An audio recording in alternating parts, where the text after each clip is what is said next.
Wenn ihr Xenon-Scheinwerfer habt, habt ihr zwangsläufig auch eine Scheinwerferreinigungsanlage, welche beim Reinigen der Scheibe mit betätigt wird.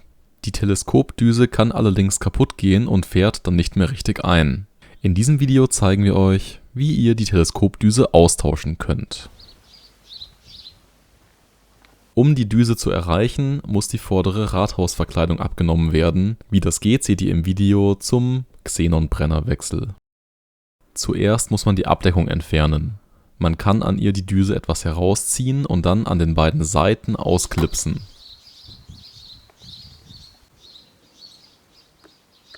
Unter der Scheinwerfereinheit sieht man auch gleich die Teleskopdüse. Sobald man den Sicherungsring entfernt hat, kann man die Leitung einfach abziehen.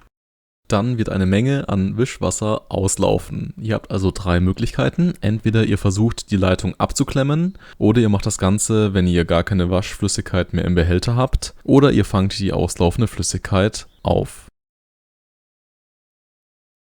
An den Seiten der Teleskopdüse sind 2 Haltenasen. Diese kann man entweder von unten mit einem Schraubenzieher eindrücken oder von oben aushebeln, je nachdem wie man besser herankommt.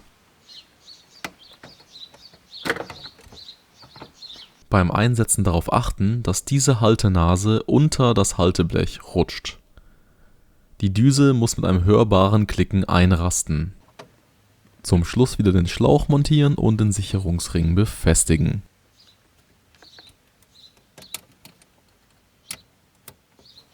Die Abdeckung könnt ihr am besten wieder befestigen, indem ihr eine zweite Person bittet, die Scheibenwischanlage zu betätigen, die Düse dann festzuhalten und die Abdeckung irgendwie dran zu friemeln. Wappnet euch, dass ihr nass werdet und es ziemlich nervig ist.